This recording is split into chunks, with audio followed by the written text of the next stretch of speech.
అతి తక్కువ ఫీజుతో ఎంబీబీఎస్ పూర్తి చేసే అవకాశం. MBBS at Timor-Leste near Australia.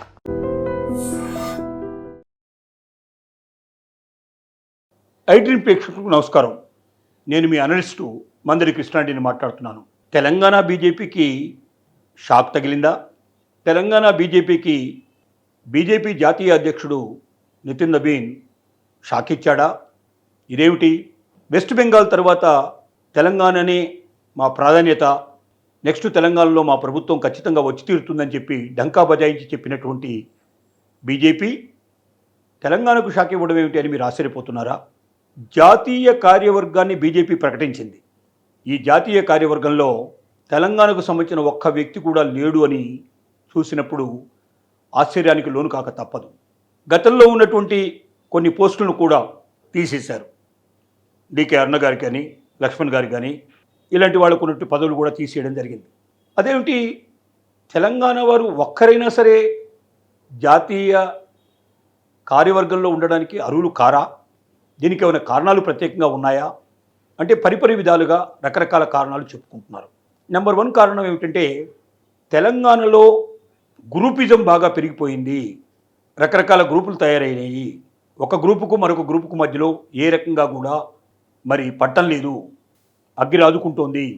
వెంటనే వీళ్ళు ఢిల్లీకి వెళ్ళి అక్కడ జాతీయ కార్యవర్గానికి ఎప్పటికప్పుడు ఒకరి మీద ఒకరు పితూరులు చేసుకుంటున్నారు, ఒకరి మీద ఒకరు మరి ఆరోపణలు చేసుకుంటున్నారు. అందుకే ఈ తెలంగాణ బీజేపీ డెవలప్ అవ్వడం చాలా కష్టంగా ఉంది. అందుకే ఒకవేళ మనకు చూసాం, రాజాసింగ్ ఈ మధ్య వీడియో రిలీజ్ చేసి అతను మాట్లాడుతున్న విధానం చూస్తే తెలంగాణలో ఈ గ్రూపులు ఉన్నంతకాలం ఈ తెలంగాణ బాగుపడదు, ఈ తెలంగాణలో బీజేపీ రాదు, ఈ తెలంగాణలో బీజేపీ అభివృద్ధి కాదు, ఒకరికంటే ఒకరికి పడదు, అనేక గ్రూపులు పనిచేస్తూ ఉన్నాయి.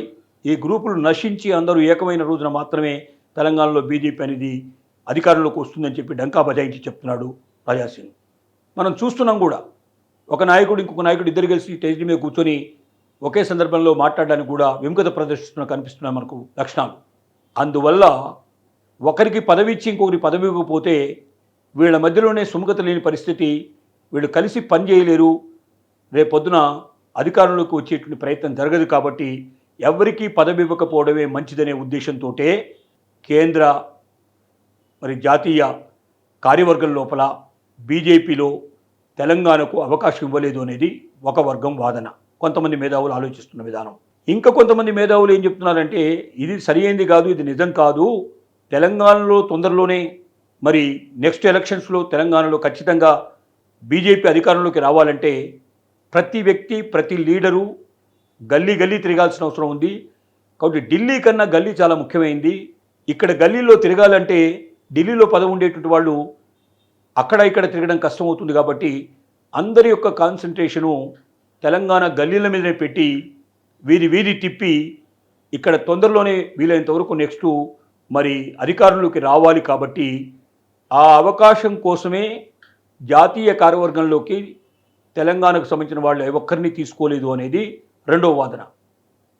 ఇది కూడా కరెక్ట్ ఏమో అనిపించే పద్ధతిలో ఉంది. ఎందుకంటే మరి అధికారంలోకి రావాలంటే విభేదాలు మర్చిపోవాలి. రెండోది, ప్రతి గ్రామానికి, పట్టణంలో ప్రతి మారుమూలకి వెళ్లాల్సిన అవసరం ఉంది. ఇంకా కొన్ని గ్రామాల లోపల సరి అయినటువంటి కార్యవర్గం లేదు, సరి అయినటువంటి సంస్థాగతమైనటువంటి పద్ధతి లేదు, పార్టీకి వేళ్ళునుకునేటువంటి పరిస్థితులు లేవు. అర్బన్ ఏరియాలో కనబడినంత గొప్పగా గ్రామీణ ప్రాంతం లోపల బీజేపీకి ఆ శక్తి లేదు అనేటువంటిది చాలామంది వాదన. ఈ వాదనని అబద్ధం చేస్తూ ప్రతి పల్లె లోపల కూడా బలంగా వేళ్ళునుకుని బీజేపీ బలమైన శక్తిగా తయారై ఇప్పుడున్నటువంటి కాంగ్రెస్ పార్టీని, బీఆర్ఎస్ని రెండింటిని కూడా ఓడించి తనే అధికారంలోకి రావాలంటే సర్వశక్తులు వడ్డాల్సిన అవసరం ఉంది. అందుకే ప్రతి ఒక్కరూ, ఎంత పెద్ద లీడర్ అయినా సరే, అందరూ తెలంగాణలోనే పల్లెకు పట్టణంలోని ప్రతి మూలకి వెళ్ళి కష్టపడి కృషి చేసి తెలంగాణ గెలిపించాల్సిన అవసరం ఉంది. కాబట్టే జాతీయ కార్యవర్గంలోకి ఎవరిని తీసుకోలేదు అనేది రెండవ వాదన. ఇకపోతే మూడవ వాదన కూడా వినపడుతోంది. ఈ వాదనలో ఏమిటంటే ఇప్పటికే గ్రూపులు చాలా పెరిగిపోయినాయి, ఇంకా కొత్త గ్రూపులు రాకుండా ఉండాలి, ముఖ్యంగా మొత్తం జాతీయ కార్యవర్గం వచ్చి ఇక్కడ కూర్చునే పరిస్థితి ఏర్పడుతుంది. కాబట్టి తెలంగాణ లోపల ముందు ఈ గ్రూపిజాన్ని తీసేసి ప్రతి ఒక్కరూ చెయ్యి కలిపి నడిచేటట్టుగా చేయాల్సిన పరిస్థితి ఉంది. కాబట్టి జాతీయ కార్యవర్గం బాగా ఆలోచించే తెలంగాణ వారిని అటువైపు అభిముక్తులు చేయడానికే జాతీయ కార్యవర్గంలో ఏ ఒక్క తెలంగాణ పర్సన్ తీసుకోలేదు అనేది ఇంకొక వాదన. అట్ ద సేమ్ టైం ఆంధ్రాకు సంబంధించినటువంటి మరి పురంధరేశ్వరీదేవి గారిని కానీ పురంధరేశ్వరిని కానీ అలాగే మాధవ్ తెలుగువాడైనప్పటికీ అతను ఎప్పటి నుంచో అనేక రాష్ట్రాల నుంచి రిప్రజెంట్ చేస్తున్నట్టు పరిస్థితిలో ఉన్నాడు. వాళ్ళకు ఆల్రెడీ అవకాశం కల్పించారు. కాబట్టి పరిపరి విధాలుగా అనేక రకాల పద్ధతుల్లో తెలంగాణ జాతీయ కార్యవర్గంలో భారతదేశానికి సంబంధించిన కార్యవర్గంలో తెలంగాణకు సంబంధించిన వ్యక్తిని ఎందుకు ఉంచలేదు, ఎందుకు వీళ్ళకి రిప్రజెంటేషన్ లేదు అంటే అన్ని రకాలైనటువంటి సమాధానాలు వినపడుతున్నాయి. ఏది ఏమైనప్పటికీ ఇప్పటికైనా బుద్ధి తెచ్చుకొని గ్రూపిజాల్ని తీసేసుకొని ఒక్కతాటి మీద నడిచి తెలంగాణ బీజేపీ ముందుకు సాగితేనే భవిష్యత్తు లోపల అధికారాన్ని గురించి ఆలోచించే అవకాశం ఏర్పడుతుందనేది చాలామంది మేధోవంతులైన వ్యక్తులు చెబుతున్నటువంటి మాట.